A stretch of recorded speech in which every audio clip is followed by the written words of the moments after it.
Sejam muito bem-vindos a mais um episódio do FUCast, Conectando Negócios, o podcast da FUCAP. E pessoal, hoje o FUCast ele continua itinerante, né? Diretamente de São Luís do Maranhão, para falar sobre o universo startup. Estou aqui, quem vai me acompanhar nesse bate-papo de hoje, Walter, gestor da unidade da FUCAP aqui no Maranhão. Walter, muito obrigado, viu? Obrigado a todos, obrigado pelo convite, Everson. Seja bem-vindo a São Luís do Maranhão. É um prazer aqui pela FUCAP estarmos aqui no dia de hoje.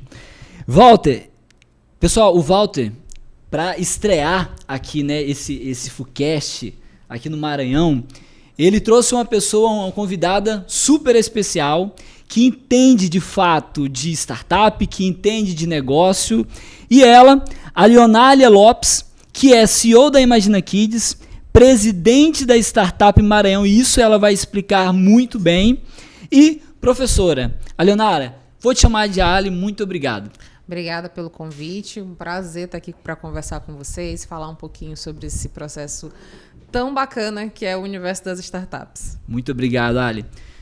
Seguinte, Ali, quando nós falamos, né, de universo startup, né, nós falamos de ambiente de inovação, e cada local, né, cada estado, existe a sua particularidade sobre o ambiente de inovação, sobre ser startup, ou seja, ser startupeiro ou startupeira, de acordo com aquele ambiente e a sua complexidade.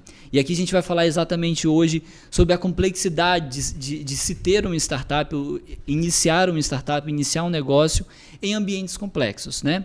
Para iniciar o nosso bate-papo aqui hoje, me explica um pouco melhor, né? Quem é a Ali startupeira, né? Bom, eu sou educadora de formação, sou licenciada, e aí minha trajetória de vida com mais de 10 anos atuando na área de educação em diversos segmentos, chegou um lindo dia ao meu conhecimento o início de uma abertura de um edital dentro do governo do estado do Maranhão para incentivar startups. Eu estava entendendo um pouquinho como é que funcionava a startup por conta de alguns amigos que já participavam desse trajeto. O meu marido também fazia parte desse universo, né, de estar ali contribuindo, mentorando a galera. E aí eu me aprofundei um pouquinho mais, entendi como é que funcionava o edital e o que precisava ter para começar uma startup. Nesse processo, né, foi um processo mesmo de desenvolvimento e crescimento pessoal. Eu brinco muito que é muito uma relação de aprendizado pessoal. Eu saí da Leonália educadora para a Leonália empreendedora. E participando desse edital, eu lancei a primeira startup, obedecendo todos os critérios e demandas de uma startup no seu ciclo de criação, né? Foi processo de validação, criei um MVP, joguei um produto no mercado, conquistei os primeiros clientes e fui, nesse meio de período, conhecendo mais gente, aumentando esse ciclo, conhecendo outros atores de outros estados também, entendendo como é que funcionavam as startups, não só no Maranhão, como no restante do Brasil. Sim. Né? E hoje estou nesse universo de startup dedicada exclusivamente ao ciclo de startup há 5, 6 anos. E continuo trazendo essa abordagem e contribuindo também com o desenvolvimento de outros empreendedores para que eles também possam crescer enquanto startupeiros e se tornarem grandes empreendedores lá na frente. Legal, você está apoiando, né, o startupeiro, né, o startupeiro aqui no Maranhão, mas você, né, fez o seu negócio que é a Imagina Kids, né? Fala Exato. Um pouco sobre isso. Bom, hoje a gente tem uma plataforma para a criação de histórias infantis feitas por crianças e a gente atende oficialmente as escolas do ensino fundamental 1. Nesse projeto, a criança na plataforma, ela cria seu livro, ela edita diagrama e no final do projeto ela recebe um livro impresso para a realização de um evento de autógrafos na escola. Então a gente transforma o aluno num pequeno grande escritor.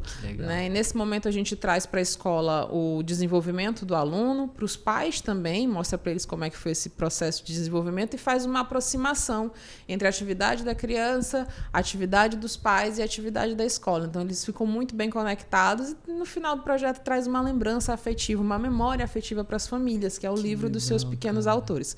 Cada aluno faz o seu livro de forma individual, assina, então tem toda aquela comoção familiar envolvida e no final do projeto eles estão ali engajados a quererem escrever mais, querer contar outras histórias, trazer outros contextos. A gente trabalhou muito essa vertente porque a criança hoje ela trabalha muito o que a criança faz de vida, ela conta história. Então a gente materializou esse contar a história dela para engajar o processo de leitura e produção textual na escola.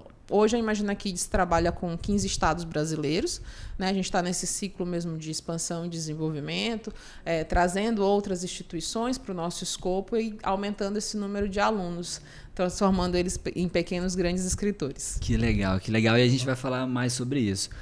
Mas, Walter... também que eu achei é o seguinte, Ali, não sei se está faltando assim, mas aquela conversa que a gente teve lá no Inova Maranhão, né? Do Inova Maranhão, que teve o projeto do governo, que você me contou assim, que eu senti também aquela empolgação, aquela emoção. De onde é que surgiu, né, essa ideia de montar o Imagina Kids? Bom, ela veio muito no contexto familiar, né? Eu tenho uma filha pequena e aí ela começou a se interessar pelo universo das telas, no universo da tecnologia. Ela vê, como toda criança, vê o adulto utilizando e quer saber o que tem ali que é tão interessante que está todo mundo com a informação ali na palma da mão. E aí eu conversei com outras famílias e percebi que havia também uma certa preocupação entre utilizar a tecnologia, disponibilizar ou não disponibilizar e até que ponto isso seria seguro para o uso das crianças. Nesse processo foi que veio a validação mesmo do produto, né? Deixa eu entender. Outras famílias estão com essa mesma dificuldade, estão com essa pulguinha atrás da orelha.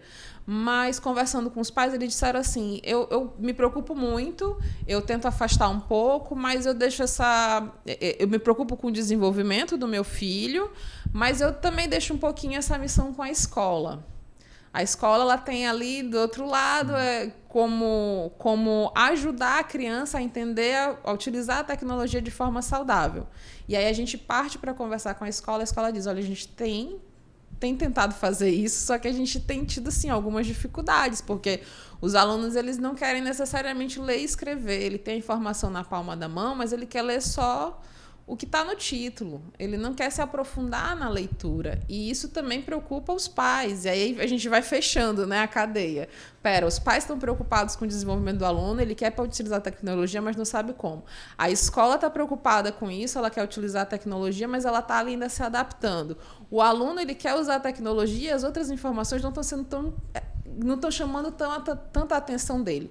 Escrever e ler não está chamando tanta atenção. Então, a gente tem aqui uma coisa que pode surgir, que pode ser interessante. Uma dor, né? Uma dor muito forte. E aí, as crianças começaram a contar as suas histórias. O que seria interessante para ti? Eu gosto de contar história, mas eu não gosto só de escrever, deixar só no caderno. Eu queria ver a minha história. Eu queria saber como é que ela fica no final. E isso ele não tinha. Então, a gente juntou todos esses atores e formalizou. Pronto, agora a gente tem como criar um MVP e lançar um produto no mercado. Foi assim que surgiu a Imagina Kids mesmo, né? Então, hoje a gente trabalha com as escolas exatamente nessa abordagem. Engajar o aluno no processo de leitura e produção textual, trazendo a tecnologia de forma saudável para o contexto da sala de aula. Aí os pais não se preocupam tanto. Meu filho está usando, mas ele está usando de uma forma ok, assistida. A escola está lá monitorando, eu posso ficar um pouco despreocupado. O aluno acha divertido, acha lúdico o processo de criação, então para ele também legal, quando é que eu vou fazer na próxima história? Terminei meu livro, quando é que eu faço o próximo? E os professores, eles conseguiram também utilizar de uma forma muito fluida a plataforma, porque tudo que foi feito dentro dela foi feito a partir da curadoria dos professores e dos alunos. Então, para os professores também ok, eu consigo acompanhar o desenvolvimento desse meu aluno, eu consigo ver o processo de escrita dele, e eu não tenho um outro trabalho, porque a correção de atividade eu já ia fazer, eu já ia ver como é que está a escrita dele, e a Imagina Kids está conseguindo me trazer esse aparato para que eu consiga desenvolver bem minhas atividades no meu horário de sala de aula. Então, a gente conseguiu fechar, né, nessa estrutura. Só um detalhe assim, que eu achei interessantíssimo também desse cenário que ela colocou, da startup dela resolvendo dores. E a dor principal até minha mesmo, como pai que eu tenho, é de ter o filho que ele sai daquele movimento de estar somente passivo, ali na frente da tela, recebendo informação, e ele passa a ser um ator ativo, né? De produção textual, de produção de imagem. Eu achei a paixão que você apresentou fenomenal. Que legal, que legal. E Walter, é interessante que quando a gente fala, né, nós estamos aqui hoje em Maranhão, né? E aí, voltando para essa questão do local, né? Isso é muito, muito impactante. Quando nós olhamos o sucesso de uma startup, né? Como a Imagina Kids, em um ambiente desse, a gente fica curioso para saber como é esse ambiente, né? Aqui no Maranhão, até mesmo para que nós possamos ter cases de sucesso também em outros locais. Você que está muito à frente, né, e em frente de iniciativas, inclusive, né, de startups, conversando muito com o startupeiro, como é que está hoje, tá, o ambiente de inovação, né, e o ecossistema de inovação, o ecossistema de startup aqui no estado hoje? Tá, sempre um ambiente de inovação é um ambiente de extrema incerteza, né? Aqui no estado a gente tem algumas iniciativas que já são muito pontuais, que fazem esse auxílio direto nesse processo de desenvolvimento das startups. Hoje, eu, a Leonália, estou à frente do Startup Maranhão, né, que está com essa abordagem também de trazer para as startups um arcabouço maior de informações e conexões no mesmo lugar para que ele consiga se desenvolver da melhor maneira. Mas, junto a isso, a gente tem iniciativas também muito fortes de atores como o governo do estado do Maranhão. A própria prefeitura também já está começando a ter os olhares sobre o universo das startups. O Sebrae ele é muito forte nesse processo de engajamento e contribuição para esse ciclo mesmo de desenvolvimento.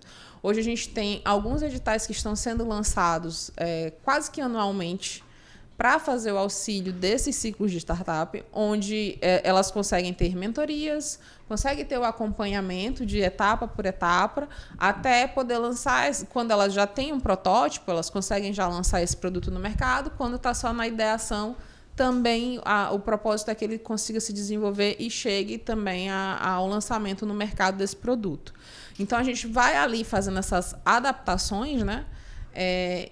E juntando todos esses atores para esse desenvolvimento. Como é um ambiente mesmo de incerteza, a gente tem mesmo que tentar ajudar, juntar as mãos para conseguir cada vez mais ter essa aproximação. Por exemplo, vocês, hoje na FUCAP, já tem um processo de desenvolvimento do ciclo de startups dentro do escopo de atividade de vocês. Então, é uma atividade que a gente também olha com carinho e chama a atenção das outras pessoas que estão envolvidas no ciclo de startup.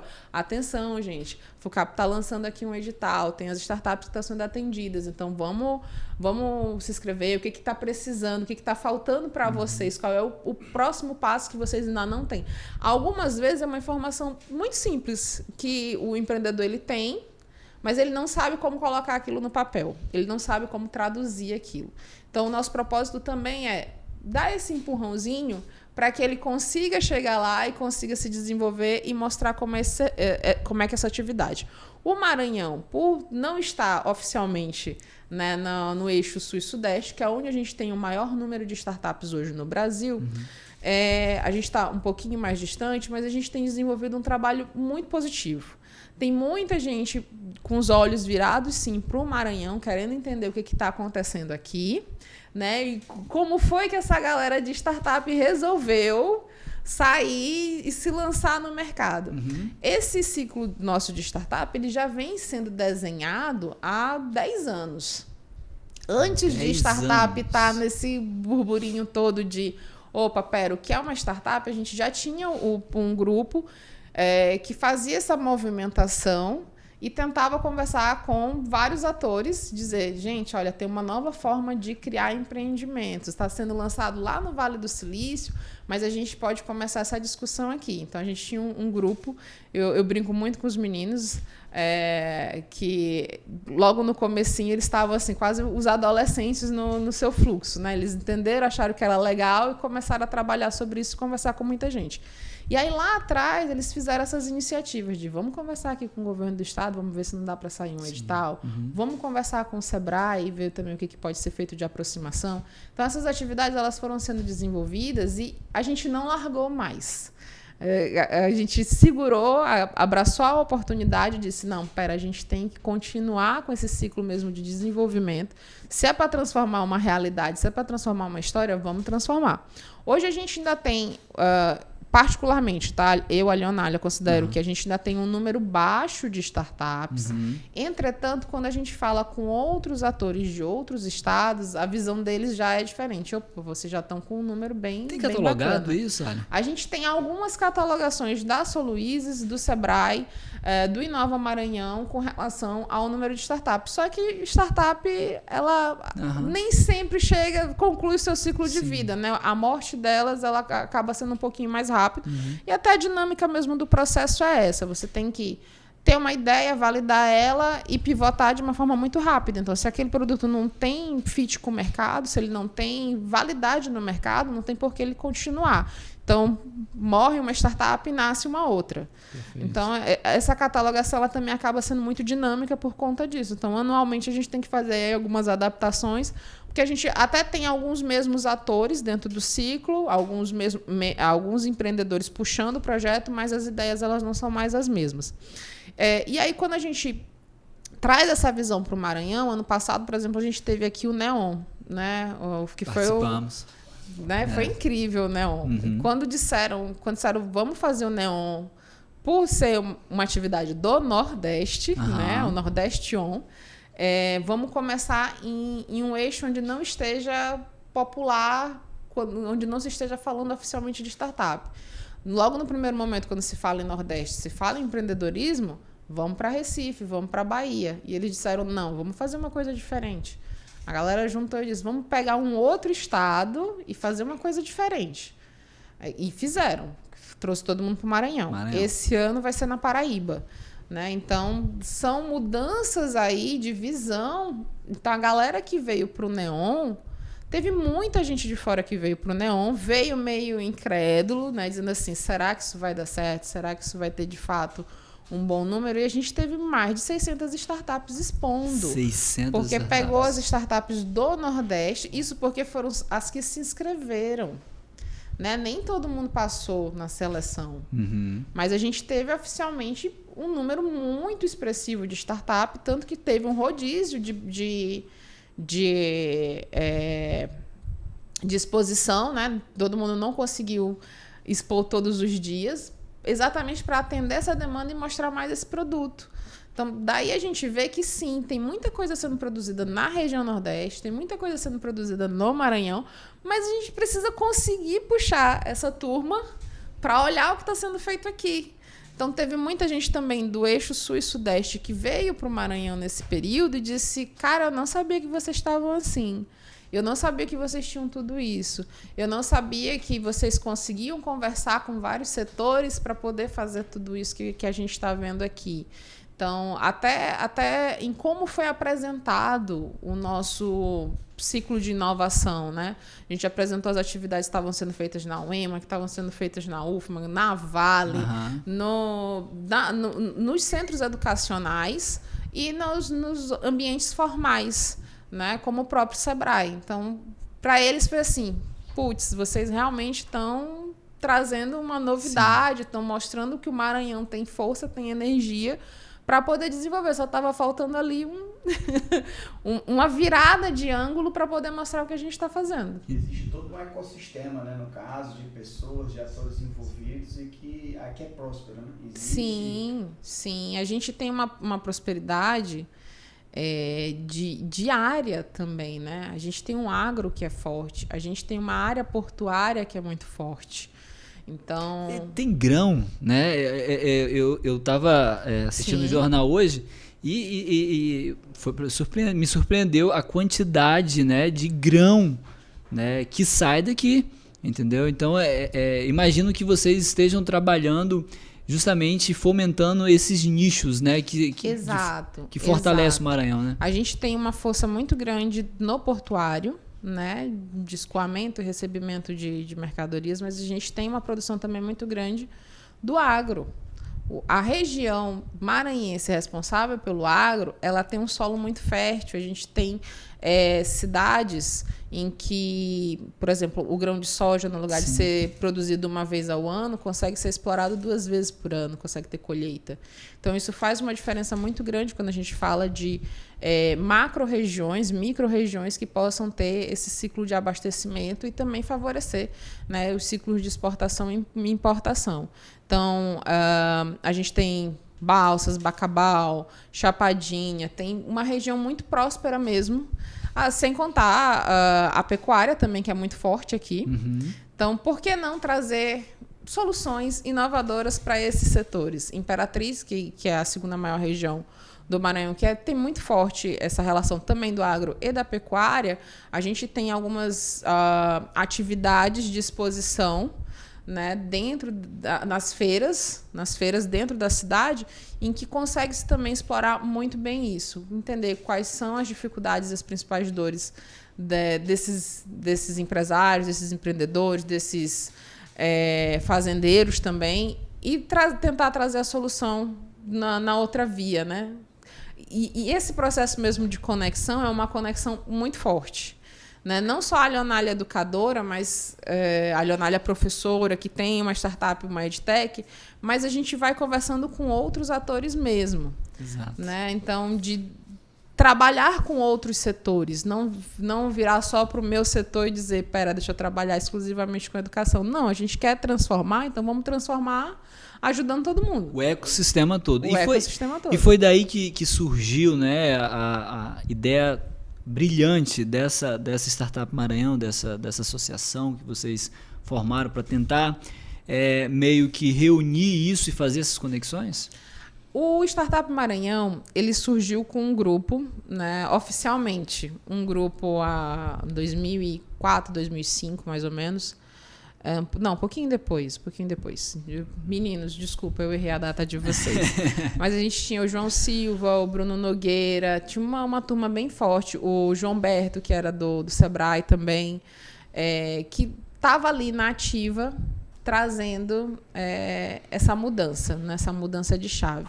Só que eles foram fazendo atividades muito pontuais e, com o tempo, cada um foi cuidando do seu negócio, da sua vida mesmo. As pessoas elas vão tendo outros afazeres, né? E é normal. E o nome Startup Maranhão permaneceu, mas as atividades ficaram adormecidas. Entendi. Porque não teve mais movimentação. Depois disso, a gente teve as atividades junto com o São Luíses, né? Que é uma comunidade aqui de São Luís, muito forte. E aí a gente sentiu a necessidade de resgatar o que tinha sido o Startup Maranhão e formalizar. A gente tem uma galera que já sabe o que é, a gente tem um trabalho que foi feito, dinâmicas muito pontuais, mas que foram muito assertivas para o desenvolvimento da visão de startup dentro do estado do Maranhão. Então, por que não continuar esse legado? O Rômulo Martins também estava nessa atividade. Estava tentando lembrar o nome, desculpa, Rômulo. E aí, trazer mesmo o que eles já vinham fazendo, que estava ali adormecido, e vamos organizar, vamos criar um estatuto, vamos formalizar, criar um CNPJ e botar as atividades de fato para começar a acontecer e trazer exatamente esse apoio para o nosso ecossistema. E aí todo mundo que estava junto disse, bora, vamos. Então, maravilha, fechou. Né? E foi uma decisão muito rápida, né? A gente sentou, foi uma troca de mensagem do WhatsApp, aí vocês estão disponíveis? Vamos se encontrar aqui rapidinho? Hoje à noite, 7h30, lá no ACA, bora? Vamos? Eu vou. E aí a gente sentou e conversou. O que vocês acham de reativar? Vamos reativar. E assim a gente fez. Né? Então, a turma realmente abraçou a ideia de reativar e continuar com essa atividade no ecossistema. E aí agora a gente vai um 2024 todo para contar de histórias pela frente. Porque um mar azul já de oportunidades para as startups, você já comentou aqui que tem muito aqui no Maranhão. Sim. Né? Acho que é importante. A gente entrevistou uma pessoa que falou muito sobre conexão, sabe, Walter? Falou muito dessa, e você trouxe isso na sua fala diversas vezes, né? Poxa, as startups elas precisam estar conectadas realmente devido ao processo de aprendizado, né? E aí quando nós falamos de processo de aprendizado, muito startupeiro ele tem ali o conhecimento core do negócio, né? Por exemplo, você tem um edtech, né? imagino eu que você teve uma construção sobre educação, né, nessa formação dessa startup. Como é que você tem visto, encontrado hoje as startups em relação ao processo do negócio, a gestão do negócio, a gestão da própria startup nesse ecossistema? A gestão eu acho que é uma das coisas mais complicadas, né? Porque quando você entra no eixo, você diz assim, eu tenho uma ideia, eu estou lançando um produto e ok, juntei meia dúzia de amigos, conhecidos, e aí daqui eu vou para frente. Só que a gente sabe que não funciona bem assim, né? A atividade de startup, em algum momento, ela é um pouco solitária, mas a gente tem que entender que ela não pode ser solitária. Que se não tiver exatamente esses vários pontinhos de conexão, a gente não vai para frente, né? Falando localmente, regionalmente, eu, enquanto startup, se eu estiver sozinha tentando me desenvolver, eu vou conseguir até um ponto. Mas eu preciso falar com outras pessoas, eu preciso conhecer pessoas para poder até desenvolver minha solução da melhor maneira.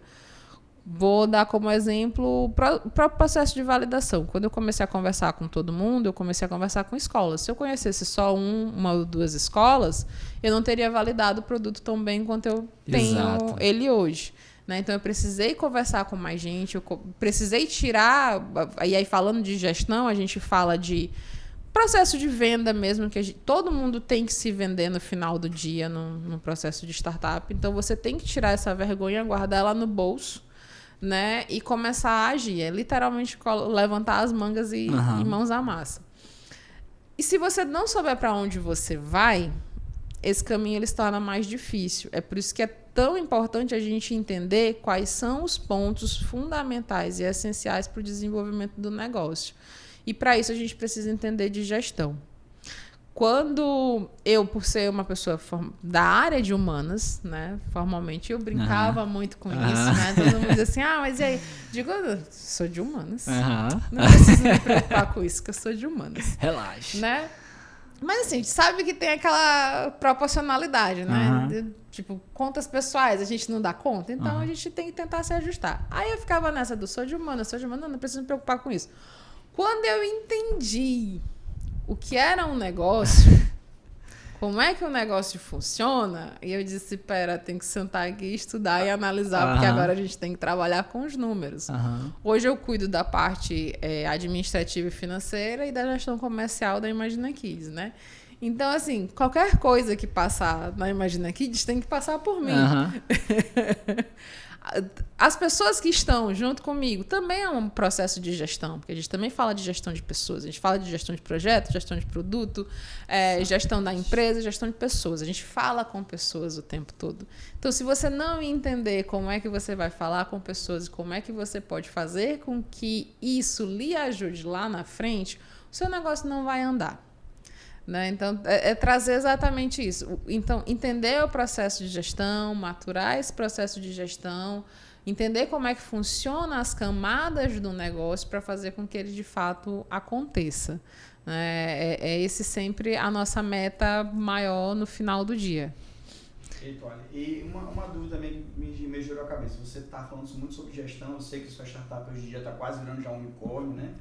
Estamos ali, se Deus quiser, né? Já está em vários estados, se desenvolvendo bem. Mas assim, lá no início, que o pessoal sempre brinca muito aqui, que eu percebi, quando tudo era mato, né? Quando tudo era mato. Quando tudo era mato. O hub, eu lembro que você comentou que você chegou assim com um hub, chegou assim. Como é que foi assim o papel fundamental do hub nesse processo? Em que ajudou? Como é que ele ajudou? Quais são os aspectos que mais lhe trouxeram favorecimento e mais lhe trouxeram conexões, né? Ótimo. Principalmente as mentorias.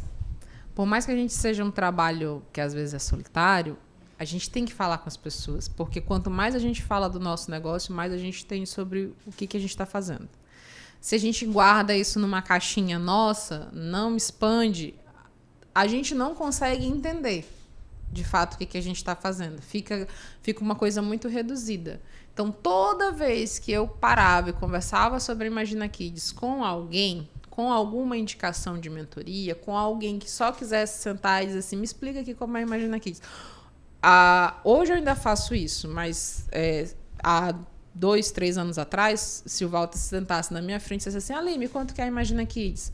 Eu ia explicar para ele, no final ele ia dizer assim, o que tu acha? Uhum.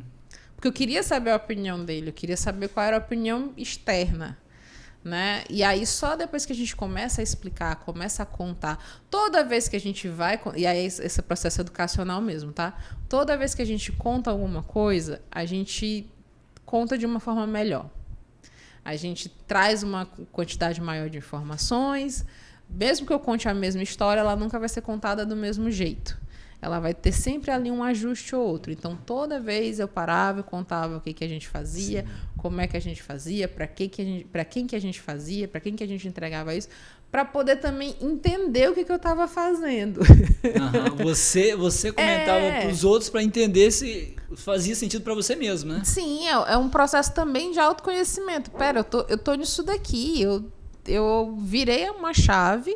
Eu estava em sala de aula e agora eu estou empreendedora, eu virei uma chave. Por que eu estou fazendo isso? Deixa eu entender as motivações desse processo. É um olhar diferente, é de outro ângulo, né, na verdade. Total.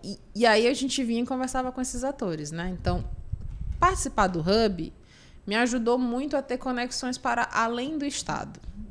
Né? Eu conversei com muita gente, a gente inclusive foi investido Bossa Nova. A Bossa Nova é a maior venture capital de investimentos da América Latina. A gente foi a primeira startup maranhense a ser investida pela Bossa, exatamente por conta dessas conexões ali tem um edital aberto para edtechs na Bossa Nova. Tu já te inscreveu, tu já viu, tu já sabe como é que é, te inscreve lá. Então, se não fosse numa dessas conversas, a gente vai procurando informação, mas nem tudo a gente consegue encontrar de uma forma muito objetiva, porque quando eu recebi essa informação, eu não estava procurando essa informação. Né? Então, assim, às vezes a gente tem como ter informações, mas não necessariamente a gente sabe, a gente tem consciência do que a gente está procurando. E aí, numa mentoria, o mentor virou para mim e disse assim, tal edital aberto, te inscreve. E a mentoria foi indicada num dos hubs. Aí eu fui me inscrevi, a gente participou da seleção, enviou toda a documentação, né? E fomos aprovados para esse ciclo de investimento.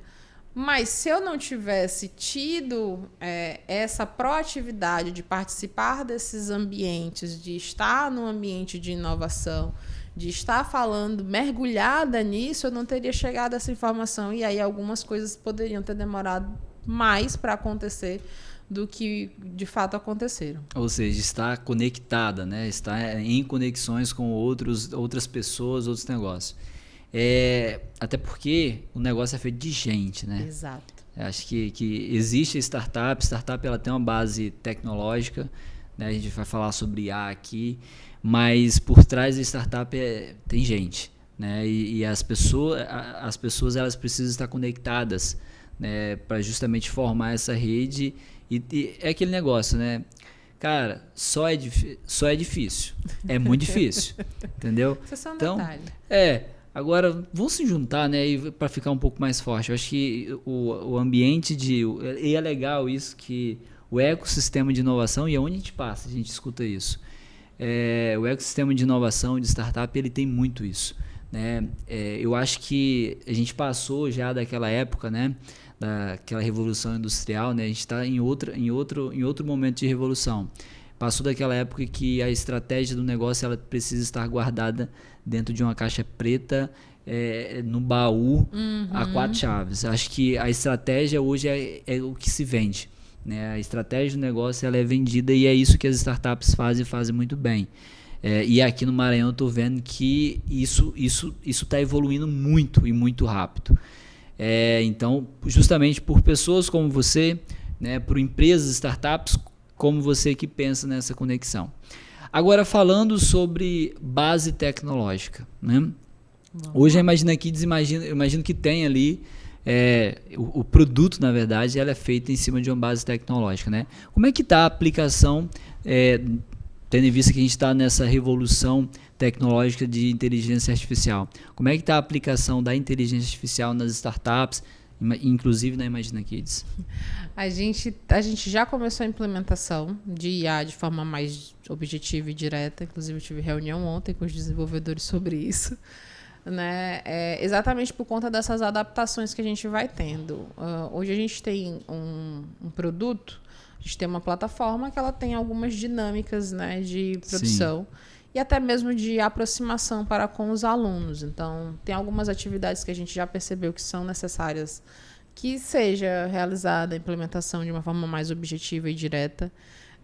A gente tem corretor ortográfico, agora está com a implementação do áudio. Então, tem algumas coisas que requer um passo um pouquinho à frente e também trazendo a nossa realidade. Sim. Que, inclusive, foi isso um dos propósitos de formação da Imagina Kids, né? Trazer o que está acontecendo hoje no mundo para a criança, não afastar ela desse universo.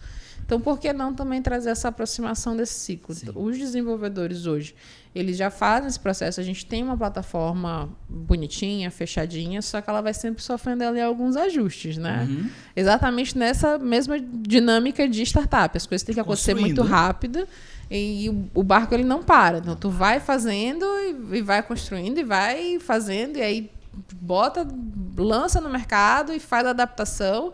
Deu problema, corre todo mundo, ajusta e continua. É sempre andando. A gente não pode demorar muito tempo, até porque senão a gente perde esse fluxo. Tu trouxe uma verdade que para mim é muito forte. Antigamente as pessoas ficavam nessa de eu tenho uma ideia, eu vou terminar ela aqui, fazer, não sei o quê. Depois que eu tiver ela formadinha, certinha, aí eu vou e começo a vender. E a gente sabe que não é bem assim. Aí quando revela errado. Exato. Você não ouviu o primeiro, né? Exato. Perde o time também. Total. Naquele momento é que está precisando resolver aquele problema, aquela solução. Né? Exatamente. Aí a gente fica... Pera, eu ouvi que alguém precisa disso daqui específico. As modificações que a gente faz hoje na nossa solução são modificações que as professoras falaram e os alunos falaram. Então, quando a gente disse assim, vamos fazer uma aplicação IA aqui, a gente ouviu eles vão dizer assim, eu quero tal coisa. No final de cada processo, a gente senta com as professoras, com a gestão da escola, para entender como é que foi. A gente vai tendo esses feedbacks, né, durante o ciclo de construção. Mas, no final, a gente tem uma reunião mesmo de finalização do projeto. As famílias já estão com os livros, as crianças estão com os livros, já estão contando para todas as visitas que eles são grandes escritores. É fantástico, tá? Porque a criança ela chega assim. Você chega na casa da criança, ela diz, você sabia que eu tenho um livro? Deixa eu te mostrar, vem aqui. Aí senta a visita no sofá, abre o livro e começa a ler a história para contar para a visita. Então, assim, Quantos fantástico. Anos essas crianças? A gente faz oficialmente a partir dos 5.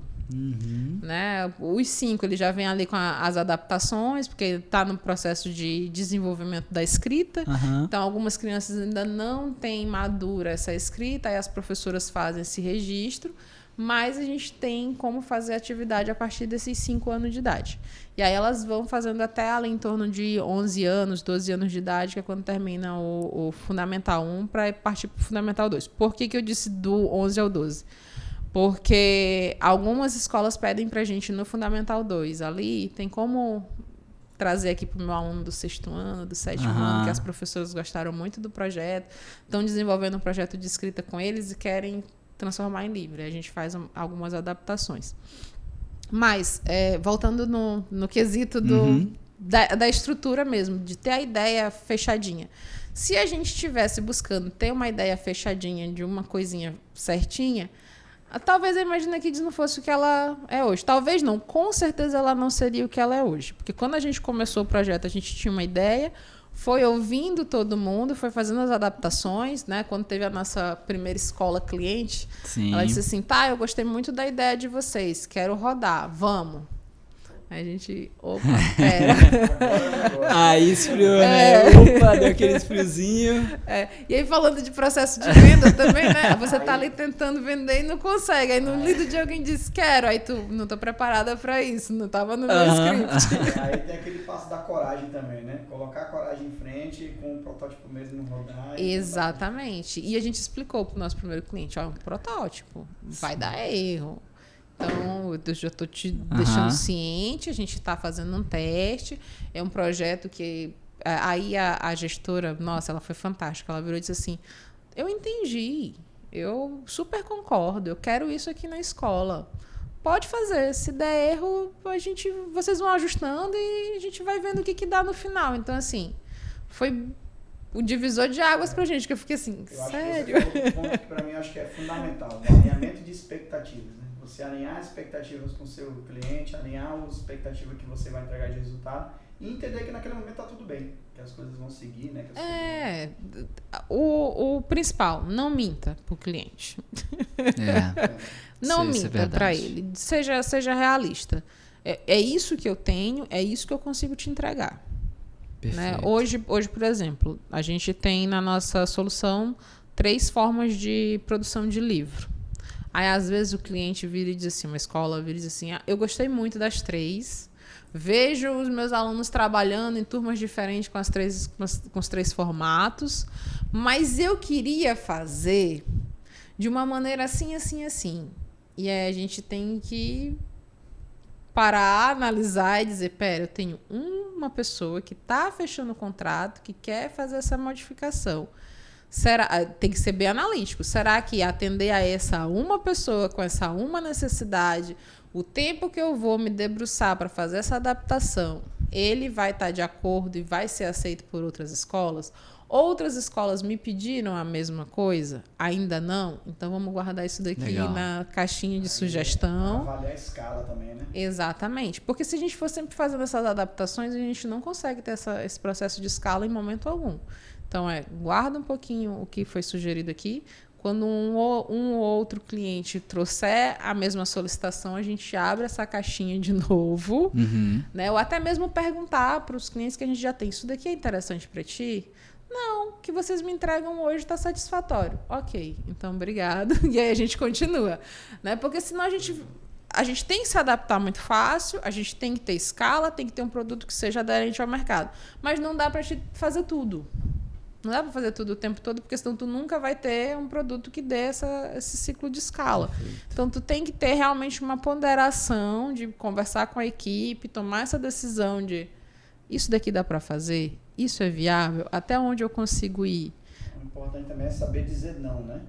Total. Dizer não a outras oportunidades que você vai surgindo para manter o foco naquele. Total. Eu já tive cliente que eu tive que dizer não. Eu disse, não, realmente assim não tem como eu te atender. Porque ia ser um custo muito grande de adaptação para um retorno muito pequeno. Porque eu quero fazer com uma turma com 50 alunos no interior do interior. Aí eu digo, então, infelizmente eu não tenho como te atender assim. Eu tenho esse produto, esse, eu consigo te atender desse jeito. Tá ok. Ali, eu não posso perder essa oportunidade. A gente está caminhando já pro nosso fim. Passa rápido, falei com você, né? Passa rápido. Mas eu não posso perder a oportunidade de fazer um desafio com você. E aí eu queria que você aceitasse o desafio, que é quebrar um paradigma.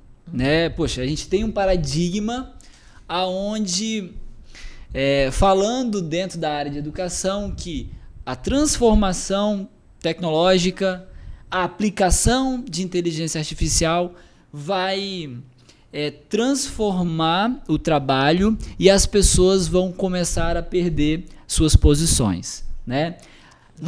Pessoal, foi forte. Nós estamos falando aqui, de uma startup, né, que nasceu dentro da escola com uma necessidade observada, com uma dor observada, né, que é baseada em uma tecnologia, né, e que as escolas estão solicitando, os professores estão solicitando a utilização. Vamos quebrar o paradigma, então, essa desgrama de paradigma que realmente ela veio e fala, o medo, vamos quebrar. Pessoal, isso veio para nos ajudar. Exatamente. Essa é a sua visão? A Leonália do início de 2024, a Leonália do primeiro semestre de 2024 acha que não é um bicho de 7 cabeças e que o processo de implantação de IA, de inovação, ele não vem para tirar emprego, ele não vem... Tem algumas coisas que vão se perdendo aí no meio do caminho, que é natural, mas ela não vem para destruir nada, ela vem para contribuir, gente. A gente vai passando por processos adaptativos ao longo da nossa história e a gente vai aprendendo a trabalhar com novas ferramentas, com novos equipamentos, aprendendo a trabalhar com a inovação, aprendendo a trabalhar com a tecnologia. Lá no início da década de 90, quando os computadores começaram a chegar de fato nas casas, todo mundo começou a ficar com medo. Quem trabalhava em empresas disse, espera, uma máquina vai tomar meu lugar. Não é uma adaptação. Né? A gente está se adaptando, a gente está num outro momento da história, de desenvolvimento mesmo. E o que a gente precisa fazer? Aprender a trabalhar com. Né? Se eu paro e digo, o ChatGPT vai tomar o meu emprego, então vou estar trabalhando errado. Vai te dar mais tempo, fala. Exatamente, vai dar mais tempo, porque se eu tenho algo que o ChatGPT pode fazer, que eu faço, então eu posso domesticá-lo a fazer melhor para mim poder fazer uma entrega melhor e arrumar mais cliente. Se eu tenho um cliente que eu preciso entregar X e o ChatGPT me entrega num tempo muito mais rápido do que eu faria até então, eu demoraria 2 dias para fazer isso. E eu estou conseguindo fazer em 1 hora, em meia hora, em 20 minutos. Então, eu vou ter mais tempo para arrumar outros clientes. Eu vou conseguir otimizar, eu vou conseguir ampliar esse meu leque. Né? A gente fala muito do contexto de sala de aula. As máquinas não vão substituir os professores. Né? A gente vai sempre precisar de alguém para poder mediar as informações, para poder ensinar como é que a gente consegue fazer esse processo de uma forma bem adaptativa mesmo. Né? Hoje, quando eu falo com a escola, diz assim, trabalhar tecnologia, tem escola que ainda diz, não, eu prefiro trabalhar da forma tradicional. Sim, então, mas teus alunos eles estão vivendo uma outra realidade. O que faz... Eu vou voltar para a parte educacional, porque, querendo ou não, é o meu nicho direto. Sim. O que faz o teu aluno acordar todo dia de manhã, tomar banho, sentar 4, 5 horas e assistir alguém explicando um determinado arcabouço de conteúdo, que ele vá terminar o dia feliz e dizer, nossa, que legal que foi eu estar fazendo isso. Ele tem que estar ali entendendo o que está no tempo dele. Não estou dizendo que dentro da sala de aula tem que ter em toda a sala de aula o tempo todo o tablet, iPad. Não é isso que eu estou falando, tá? Mas a gente consegue trazer essa tecnologia que eles estão usando para além do muro da sala de aula para o contexto educacional, para que eles consigam se desenvolver e ser um profissional com outras soft skills lá na frente. Maravilha. As habilidades e competências que os nossos alunos desenvolvem hoje não são habilidades e competências que eles desenvolviam há 30 anos atrás. Hoje eles têm um processo de aprendizado muito rápido, muito mais dinâmico, tem a informação literalmente na palma da mão e não tem como a gente desprezar isso, não tem como a gente querer que lá na frente ele seja um profissional que trabalhe como há 30 anos atrás, porque hoje ele tem mais informação, ele tem uma outra dinâmica de desenvolvimento e de socialização, então a gente tem que explorar isso. Aí a gente traz esse processo da tecnologia. É ferramenta? Então vamos ajudar para o nosso desenvolvimento. As ferramentas elas estão aí exatamente para isso, para ajudar a gente a dar um passo à frente e se desenvolver melhor de alguma forma. Então, por que a gente vai ficar, vou usar a palavra demonizando a tecnologia ou demonizando as ferramentas, se a gente pode utilizar ela para o nosso próprio desenvolvimento, para o nosso próprio crescimento e ampliação dos nossos negócios e soluções. E vamos ganhar dinheiro com isso, né? Vamos ganhar dinheiro com isso, né? Pessoal, assim, não tinha como encerrar esse episódio aqui com uma mensagem tão melhor que essa. Né? Acho que essa é a mensagem. E escutar essa mensagem de uma startupeira é melhor ainda, né? Que está ali no mercado e está aplicando. Ali. Muito obrigado por aceitar o nosso convite, por vir aqui fazer esse bate-papo conosco, passar a sua experiência, a tua visão do ambiente, do ecossistema de inovação aqui do Maranhão. Muito obrigada, foi um prazer poder contar um pouquinho como é que está sendo essa trajetória aqui dentro do nosso estado, falar um pouquinho desse ciclo mesmo de desenvolvimento e valeu mesmo pela oportunidade. Walter, obrigado por fazer esse convite, viu? Não, eu que agradeço, a Ali, conheci a Ali aqui nos outros eventos, estava conversando com ela, a Ali conhecida aqui em São Luís inteira. Obrigado, Epson, por ter dado essa oportunidade de trazer o Foodcast para cá também, trazer essa oportunidade de ampliar esses horários e mostrar também justamente isso, que o Maranhão é um Maranhão de oportunidades. É um Maravilha. Maranhão fértil, é um Maranhão de oportunidades, é um Maranhão onde nós temos diversas startups, o empreendedorismo está aqui enraizado e está crescente aqui dentro. Orgulho Legal. de ser maranhense. Isso. Pessoal, você que está nos assistindo, nos ouvindo, estamos nas principais plataformas, YouTube, Spotify.